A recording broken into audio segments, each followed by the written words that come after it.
Everyone, welcome back to my channel vocational Pathshala. मेरा नाम है सुनील और आज मैं जिस टॉपिक पे वीडियो लेकर आया हूँ वो है आपका UGC net tourism administration and management का पेपर जो दिसंबर 2023 में हुआ था उसके कुछ क्वेश्चंस मैं ले आया हूँ। इसमें मैं आपके पूरे 100 क्वेश्चंस लाऊंगा इस सीरीज़ में, जिसमें से पहले वीडियो में जो है आपको 25 जो 25 क्वेश्चन है यानी फर्स्ट 25 जो क्वेश्चन है आपको वो मैं आपके साथ डिस्कस करूंगा और उनको सॉल्व करूंगा, जो कि आपको अभी जो आपका एग्ज़ाम है उसमें आपको एक आइडिया हो सकता है कि किस तरह से क्वेश्चन पूछे जाते हैं और किस तरह के क्वेश्चन आते हैं। तो होपफुली आप इस पूरी सीरीज़ को एंजॉय करेंगे। 4 पार्ट्स में ये आएगी, तो ये इसका पहला जो पार्ट है इसमें हम फर्स्ट 25 क्वेश्चन को डिस्कस करेंगे। पहला जो हमारा क्वेश्चन है वो है painting of Allahabad fort drawn by William Hodges is preserved इन। कहाँ पे प्रिजर्व किया गया इस पेंटिंग को? तो यहाँ पे ऑप्शंस है national archives of India, Victoria memorial museum Kolkata, national museum new Delhi और ब्रिटिश म्यूजियम लंदन। तो इसका जो सही आंसर रहेगा वो रहेगा विक्टोरिया मेमोरियल म्यूजियम कलकत्ता, यानी कि ऑप्शन नंबर 2। दूसरा हमारा क्वेश्चन है रिसर्च टर्मिनोलॉजी और उसका एक्सप्लेनेशन किया गया है। रिसर्च कंस्ट्रक्ट है, रिसर्च प्रोपोजिशन है, रिसर्च हाइपोथेसिस है, रिसर्च वेरिएबल है। इसके लिए आपको रिसर्च को अच्छे से पढ़ना होगा। तो इसका जो आपका सही ऑप्शन हो जाएगा, इसका सही ऑप्शन रहेगा आपका ऑप्शन नंबर 1, यानी कि आपका जो ए का 1 होगा, बी का 2, सी का 3 और डी का 3। यानी रिसर्च कंस्ट्रक्ट के सामने जो लिखा था abstraction of reality that is the basic unit for theory of development, research proposition statement explaining the logical linkage among concept for understanding a universal connection between them. Third is research hypothesis, formal statement होती है of an unproven proposition that is empirically testable. D is research variable, anything that may assume different numerical values, the empirical assessment of a concept.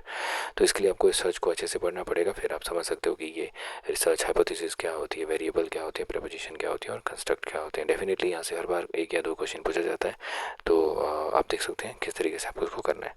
Third question is in which type of table service in food and beverage services the presentation and food of service is done by waiting staff using a spoon and fork on a customers plate, team food plates और dishes. यहाँ पे एक table service की बात की गई है food and beverage में, तो अगर जो है वहाँ पे इस तरह की प्रेजेंटेशन हो जहाँ पे सर्विस ऑफ फूड जो डन की जाती है वेटर के द्वारा using spoon and fork customer के प्लेट पे, तो उसे किस तरह की हम सर्विस कहेंगे? तो इसका सही ऑप्शन होगा 1, यानी कि इंग्लिश सर्विस।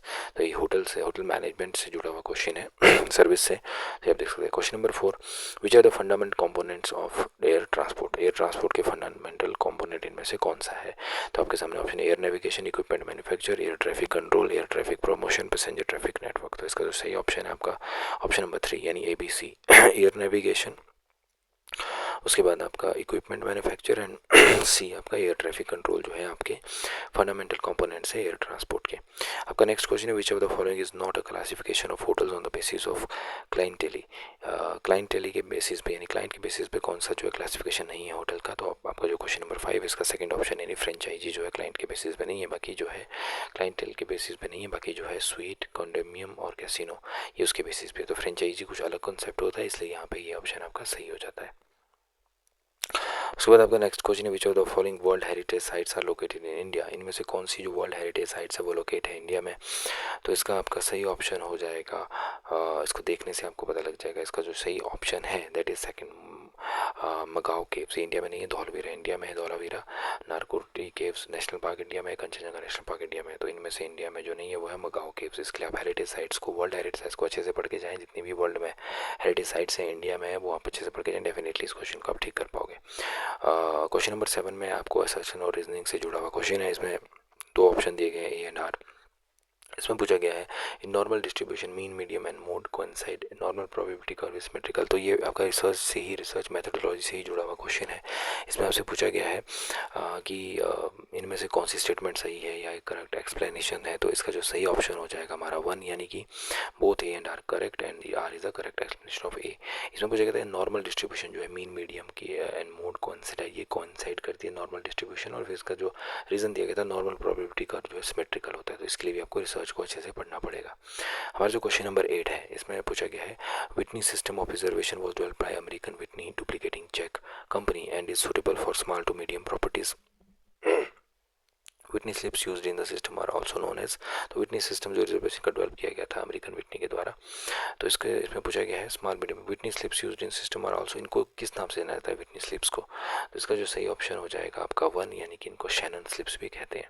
क्वेश्चन नंबर 9 है following other sources of funds available to tourism firm except, इनमें से जो फंड्स अवेलेबल रहते हैं टूरिज्म फर्म के लिए इसके अलावा किसके अलावा रहते हैं, तो इसका जो आपका सही ऑप्शन है वो आपको देखना है, जिसका सही ऑप्शन हो जाएगा that is 4 increase in current and non current asset, sorry option number 4 आपका सही हो जाएगा। इसमें आपका एक तो ये आएगा increase in current and non current asset, D option, और ई इंक्रीज इन मार्केटेबल सिक्योरिटीज़, तो इसका सही ऑप्शन ये हो जाएगा। क्वेश्चन नंबर 10 है आपका मैच, आपको लिस्ट दी गई है लिस्ट 1 है लिस्ट 2, एयरबस एयरक्राफ्ट का नाम दिया गया, इसके लिए रेंज बताई गई है, तो क्वेश्चन नंबर 10 में आपको रेंज बतानी है इनकी एयरबस की, बोइंग की, मैकडोनल्ड की, बोइंग 727 की, तो सही ऑप्शन हो जाएगा आपका 4, यानी कि 1 की 4, यानी एयरबस की जो रेंज है वो 7900 है, बी की जो रेंज है दैट इज़ आपकी 3515 है, मैकडोनल्ड की जो डगलस की सी की रेंज जो है 5998 है, और डी जो है आपका इसकी बोइंग की जो है 3606 इन माइल्स में ये आपको दिया गया है। नेक्स्ट हमारा क्वेश्चन नंबर 11 है which were the innovative travel easy concept introduced by Thomas Cook for making travel easier, तो थॉमस कुक ने जो है कौन से कॉन्सेप्ट इंट्रोड्यूस किए थे ट्रैवल को ईजी करने के लिए, तो इसका सही ऑप्शन हो जाता है आपका ऑप्शन नंबर 4 सी और डी, यानी सर्कुलर नोट इन्होंने शुरू किया था और होटल कूपन, इन्होंने दोनों चीज़ों का क्रेडिट जो है इनको ही जाता है, circular note and hotel coupon. Question number 12 पे आते हैं Indian Institute of Advance Studies located in Viceroy Lodge Shimla which is now known as, इसको क्या कहा जाता है, अब तो इसको जो है ऑप्शन नंबर 12 में इसको जो है राष्ट्रपति निवास के नाम से भी जाना जाता है, जो कि Indian Institute of advance study जो कि शिमला में लोकेटेड है, राइट, तो ये इसको राष्ट्रपति निवास भी कहते हैं। आपका जो next question is question number 13, तो क्वेश्चन नंबर 13 में आपसे पूछा गया है following are the probability sampling techniques except, तो ये भी आपका रिसर्च से ही जुड़ा हुआ क्वेश्चन है, जब आप रिसर्च करोगे उसमें ये प्रोसेस रहता है आपका, तो इसमें मुझे following the probability sampling techniques में है और इनमें से कौन नहीं है, सब बाकी सब है, तो 13वां ऑप्शन का आपका सही हो जाता है ऑप्शन नंबर 1 जजमेंटल सैम्पलिंग जो है एक प्रोबेबिलिटी सैम्पलिंग टेक्निक नहीं है, सॉरी 13 का आपका हो जाता है 1, यस एक तो ये है, और बी स्नोबॉल सैम्पलिंग भी जो है प्रोबेबिलिटी सैम्पलिंग टेक्निक नहीं है।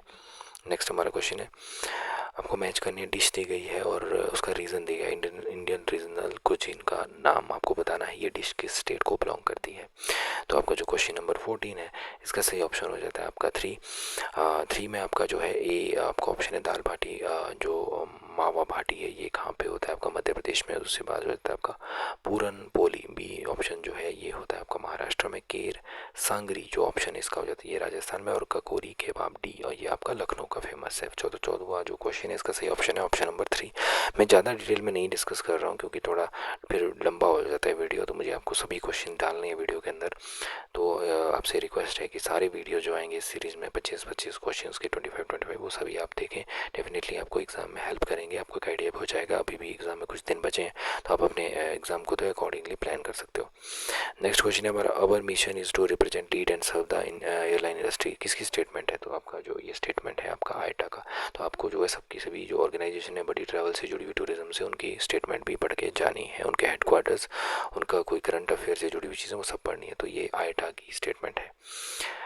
नेक्स्ट क्वेश्चन नंबर 16 है आपका the main elements of marketing program are described in terms of 4 P's product price promotion and plane these 4 P's marketing approaches work well for goods but additionally P's require attention in tourism business which include people physical factors planning process. तो 100 रुपये का जो आपका सही option है question number 1 ABD, यानी कि आपको ये चीज़ें जो हैं ज़रूरी हैं होनी चाहिए, इसमें शामिल होनी चाहिए 4 P's ऑफ मार्केटिंग में, ठीक है। इसके अलावा जो है पीपल आपको होने चाहिए यहाँ पे, और फिजिकल फैक्टर्स होने चाहिए, और डी आपका प्रोसेसेस होने चाहिए। नेक्स्ट हमारा क्वेश्चन नंबर 17 है जहाँ पे पूछा गया है सरदार वल्लभ भाई Patel national memorial museum located in मोती शाही बाग अहमदाबाद हु बिल्ट द मोती शाही बाग, यहाँ पे पूछा गया मोती शाही बाग को किसने बनाया था, तो इसका ऑप्शन है 2 यानी शाहजहां ने ही इसको बनाया था मोती शाही बाग को। नेक्स्ट क्वेश्चन है हमारा the invention of coach in its most primitive form in the Hungarian town of Cokes in 15th century was facilitated with the daily service in Britain by the mid 60s from, तो 18वां जो आपका question है इसका सही option हो जाता है आपका ऑप्शन नंबर 3 लंदन से ऑक्सफोर्ड तक जो है ये चलाई गई थी मिड 60s में।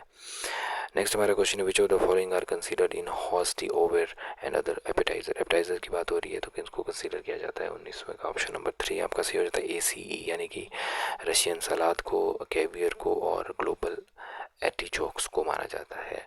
ठीक है, ये भी फूड से जुड़ा हुआ है। जो लोग टूरिज्म बैकग्राउंड से, उनके लिए थोड़ा ये क्वेश्चन टफ हो जाता है। जैसे कि मैं भी टूरिज्म बैकग्राउंड से हूँ, तो इसी चीज़ें मतलब स्किप कर सकते हैं आप, क्योंकि ये बहुत इजी लेवल का क्वेश्चन नहीं है। हालांकि जो होटल मैनेजमेंट बैकग्राउंड के बच्चे हैं उनके लिए ये आसान है।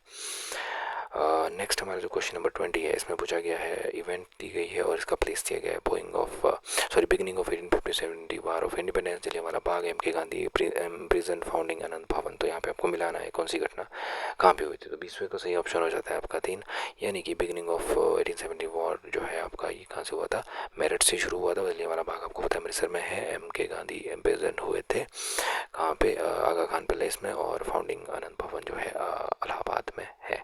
तो क्वेश्चन नंबर 20 का जो ऑप्शन सही है वो आपका थर्ड ऑप्शन है। नेक्स्ट हमारा क्वेश्चन है, arrange the following aircraft in the ascending order of their maximum passenger capacity. आपको जो है पैसेंजर कैपेसिटी के आधार पे जो है इनको असेंडिंग ऑर्डर में लगाना है। तो इसका सही ऑप्शन हो जाता है आपका 2, यानी कि डी ऑप्शन सबसे पहले आएगा, डी, देन सी, देन बी, देन ई, देन ए। बाकी आपके सामने नाम लिखे गए हैं, आप इनको देख सकते हो। डी ऑप्शन में आपका एयरबस है, और उसके बाद आपका जो लास्ट ऑप्शन है दैट इज़ ए, यानी एयरबस A330। ठीक है, यानी डिसेंडिंग होता है, असेंडिंग का मतलब आपको पता ही है, बढ़ते क्रम में आपको लिखने हैं इनके पैसेंजर कैपेसिटी के अकॉर्डिंग। क्वेश्चन नंबर 22 जो हमारा है, इसमें पूछेगा which wide body aircraft followed the first largest Boeing 747 after 1970। Follow किसने कह रहा था, फास्ट जो लार्जेस्ट बोइंग था 747 1970 के बाद किसने, कौन सी बॉडी क्राफ्ट इसके बाद आए, मतलब इसके बाद किसने उसको फॉलो किया। तो 22वें का सही ऑप्शन है आपका 1, CDE, यानी कि उसके बाद मैकडोनियल डगलस जो था, उसके बाद आपका डी ऑप्शन जो था लॉकहीड था, उसके बाद सॉरी 22, उसके बाद आपका ई ऑप्शन यानी the twin engine Airbus A300 था। तो फॉलोड द लार्जेस्ट, इन्होंने इसको फॉलो किया था इस एयरक्राफ्ट को। उसके बाद 23वां क्वेश्चन है, क्राइटेरिया फॉर इफेक्टिव सेगमेंटेशन अगर आप किसी चीज़ की करनी चाहते हो तो उसकी डिस्क्रिप्शन दी है, मेजरेबिलिटी, एक्सेसिबिलिटी, सस्टेनेबिलिटी, एक्शनेबिलिटी। तो इफेक्टिव सेगमेंटेशन के लिए क्या क्राइटेरिया होगा, तो आपको इनको इनके नेक्स्ट जो ऑप्शन है उससे जोड़ना है। तो इसका आपका सही ऑप्शन हो जाता है 2, यानी कि ए का measurability, the degree to which segment size and purchasing power can be computed, accessibility to degree which segments are large and profitable enough to save as market, sustainability, degree to which segments can be assessed and served, D में actionability, the degree to which effective programs can be designed for attracting and serving segments। तो ये इसका सही option हो जाता है। ये भी थोड़ा अलग तरह का क्वेश्चन है, इसको भी आप स्किप भी कर सकते हो अगर इस तरह का पेपर में आ जाए। क्वेश्चन नंबर 24 जो है ये करने लायक क्वेश्चन है। इसमें आपको पूछा गया है वर्ल्ड हेरिटेज साइट्स और कंट्री। मैंने कहा था कि वर्ल्ड हेरिटेज साइट्स आपको पढ़नी है, जैसे कि आप देख भी रहे थे पीछे कुछ एयरक्राफ्ट से जुड़े हुए क्वेश्चन है वो आपको पढ़ने हैं, ट्रैवल एजेंसी से जुड़े हुए क्वेश्चन आपको पढ़ने हैं, उसके बारे में डिटेल में पढ़ना है। तो वर्ल्ड हेरिटेज साइट्स की बात हो रही है, ये कहाँ पे कौन सी कंट्री में है, तो यहाँ पर जो सही है आपका कॉम्बिनेशन हो जाएगा ऑप्शन नंबर 3 आपका सही हो जाएगा। एक खतरी मैंगो केव, मगाओ केव जो आपका है ये चाइना में है। नाराकोटी केव जो आपका है ये आपकी साउथ ऑस्ट्रेलिया में है, दैट इज़ पेरिस पोलिस जो सी है ये है आपकी ईरान में। एलिफेंटा केव्स आपकी कहाँ है, एलिफेंटा केव्स आपको पता ही है ये इंडिया में है ना। हमारे जो आज की वीडियो का जो लास्ट क्वेश्चन है that is the commodisation tourism has pejorative connotation especially when applied to. यहाँ पे बात हो रही है कमोडाइजेशन टूरिज्म के जो है एक टूरिज्म के जो भी प्रोडक्ट है उनको एक वस्तु के रूप में देखा जाने से है। तो कब उनको हम एक वस्तु के रूप में मानते हैं, जब उनको अप्लाई किया जाता है कल्चरल पैटर्नोमी में, और इसके अलावा जो है सीकर परफॉर्मेंसेज में, चाइल्ड लेबर में, सेक्सुअल सर्विस में, रेयर एंड एंडेंजर्ड स्पीशीज में, सभी जगह में जो है कमोडाइजेशन ऑफ टूरिज्म हो जाता है जब इनको अप्लाई किया जाता है इन जगहों पे। यानी टूरिज्म का जो है एक हर आइटम जो टूरिज्म के वो एक वस्तु के रूप में मानी जाती है, उससे ज़्यादा कुछ भी नहीं, उसका चाहे इफेक्ट कुछ भी पड़ रहा हो टूरिज्म पे। तो इस तरीके से हमने डिस्कस करे डिफरेंट टॉपिक्स अलग अलग तरह के। तो डेफिनेटली इससे जो आपको सीखने को मिलेगा, आपको पता लगा है किस तरह के क्वेश्चन पूछे जाते हैं। आपको हर एक क्वेश्चन नहीं करना है एग्ज़ाम के अंदर, क्योंकि मतलब यहाँ पे सॉरी कर भी सकते हो क्योंकि नेगेटिव मार्किंग तो है नहीं, तो कई बार हो सकता है आपका जो तुक्का है वो सही हो जाए, तो थोड़ा सा आपको पढ़ के जाना है। नेगेटिव मार्किंग अभी तक नहीं है तो इसलिए।